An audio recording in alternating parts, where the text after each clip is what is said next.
Dive Podcast, straight talk on politics, national security, and America's future. With Robert Johnson and Linda Miller, we cut through the spin, tackle the tough issues, and give you the real story behind today's headlines. Subscribe now and hit the notification bell to stay informed. Okay, let's dive right in today. We're looking at this new RURA, this piece of legislation proposed by Senator Lindsey Graham. That's right. It's focused on potential new sanctions against Russia. And what we want to unpack is, well, how likely is this to actually happen? What's in these sanctions? And crucially, what could the economic fallout be? We've got some analysis on its prospects, expert takes on the potential impact. So plenty to discuss. All right. So first off, what's the level of support looking like for this bill? Well, right off the bat, it's got quite a bit of traction in the U.S. Senate. We're talking 72 senators expressing approval. 72. Wow. That's significantly more than the 60 votes you'd need to break a filibuster, isn't it? Exactly. It's a strong number. And it seems to be bipartisan. You've got leaders like John Thune for the Republicans and Chuck Schumer for the Democrats, both apparently backing it. Interesting. So real cross-aisle support there. Seems like it. Yeah. And Senator Graham sounds pretty confident. He's apparently predicting he could get up to, 67 co-sponsors by the end of the week? And if he gets that number, that could potentially be enough to override a presidential veto. That's the implication, yes. Having that level of support would put them in a very strong position, even against a veto. So what are the odds then, based on the analysis you've seen, that this actually passes the Senate? Given this momentum, the probability is estimated pretty high for the Senate stage, somewhere in the 85 to 90% range. Okay, 85–90% in the Senate, but that's just one chamber. What about the whole process? Getting it actually signed into law? Right, that's the next hurdle. When you factor in the House of Representatives and, the position of the U.S. president, the overall probability drops a bit. How much does it drop? The estimates put the overall chance of it actually taking effect at more like 60 to 70%. Still better than even, but definitely not a sure thing yet. 60 to 70. Okay. So strong in the Senate, but other factors are still in play. Let's get into the substance. What exactly do these sanctions propose? Well, the measures are quite significant. The headline item is probably this proposed 500% tariff. 500%. On what? On imports coming from any country that buys Russian crude oil, refined petroleum, natural gas, or uranium. Wow, 500%. That's huge. That would apply to imports from those countries, not just the Russian goods themselves. Exactly. It's targeting the countries doing business with Russia in those specific energy sectors. Any imports from them to the U.S. could face this massive tariff. Okay. What else is in the package? There are other measures, too. It proposes banning American banks from investing in entities connected to the Russian government. And also a ban on U.S. citizens buying Russian sovereign debt. So it's hitting finance and trade. These are definitely major economic tools. But, how realistic is something like a 500% tariff? That sounds almost unprecedented. You're right to flag that. The sheer scale is unprecedented, and it raises serious questions about, feasibility and consequences. Like what kind of consequences? Well, a big one is potential conflict with international trade rules, specifically the U.S.'s commitments under the World Trade Organization, the WTO. Ah, the WTO angle. How does it conflict? Gary Hufbauer from the Peterson Institute for International Economics, he points this out quite clearly. Imposing tariffs like this unilaterally, especially at that level, it basically violates the commitments the U.S. has made. Commitments on tariff level? Yeah. The U.S. agreed to certain limits on tariffs for almost all goods. A 500% tariff just blows past those agreements. It could lead to significant legal challenges within the WTO system. So, potentially undermining the very trade framework the U.S. helped build. That's a definite risk. Yeah. And it's not just abstract rules. Think about that uranium tariff. The U.S. actually imports Russian uranium for its nuclear power plants. Right. So hitting ourselves. Potentially, yes. Slapping a 500% tariff on that could directly increase energy costs for American consumers who rely on nuclear power. That's a tangible downside. But I thought Senator Graham framed this less as an immediate action plan. That's a really important point. He has described it more as a tool in the arsenal of the U.S. president, meaning it's perhaps intended more for strategic pressure as leverage, rather than something to be implemented tomorrow.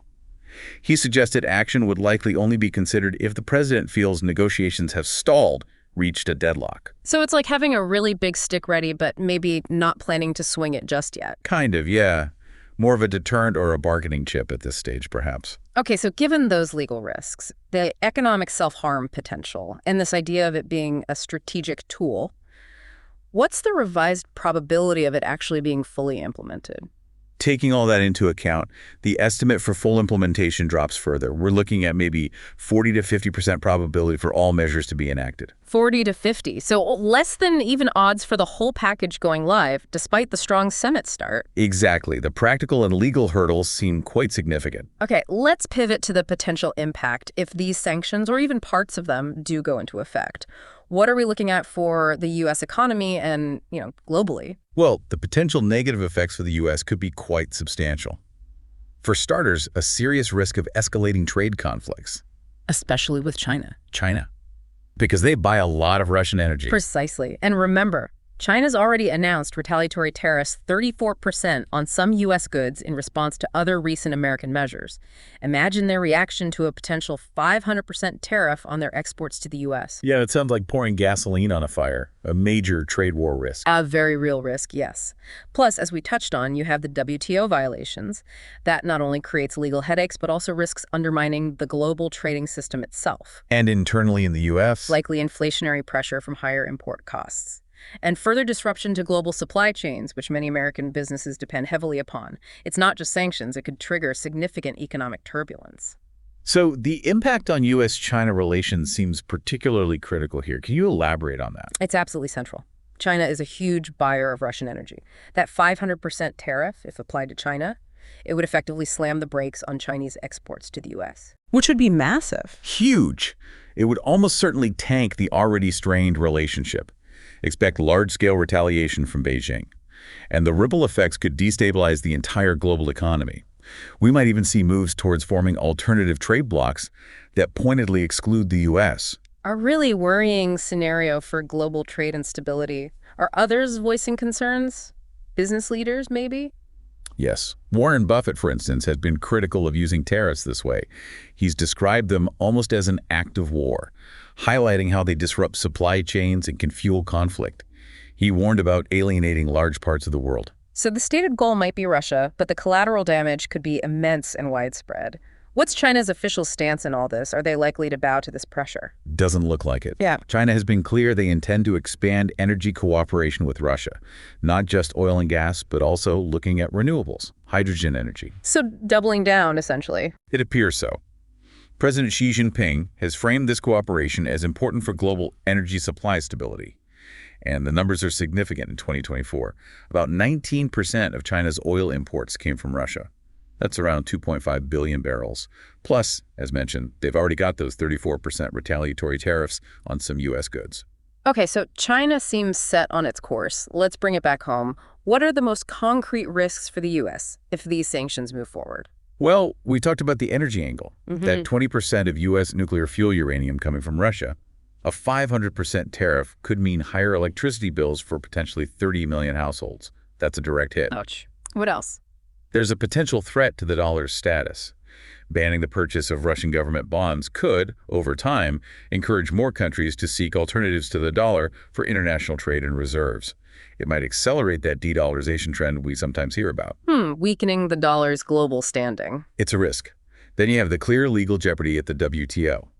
And Inflation Moody's, for example, suggested these tariffs could add another 1.5 to 2% to U.S. inflation. 1.5 to 2%, on top of existing pressures. That's significant. It is. And finally, there's that longer-term geopolitical risk. The possibility of encouraging an anti-American trade bloc to really solidify, maybe centered around China, Russia, perhaps India. So it seems the U.S. president faces a really tough calculation here. The desire to pressure Russia versus the risk of significant economic blowback and alienating key global players? Absolutely. That's the core dilemma. This IA has clear Senate backing, but the hurdles, legal, economic, diplomatic, are massive. The potential downsides for the U.S. itself and for its global relationships, especially with China, are considerable. It really throws into sharp relief just how complex and risky using massive tariffs as a primary foreign policy tool can be, doesn't it? It certainly does. The unintended consequences could easily outweigh the intended effects. The final decision rests heavily on the president's assessment of that balance. A complex situation with potentially huge ramifications. We'll have to keep watching this one closely. Definitely. The next steps will be crucial. Subscribe to our podcast on Spotify, Apple Podcasts, and YouTube. We are here to make things clear. New episodes every day.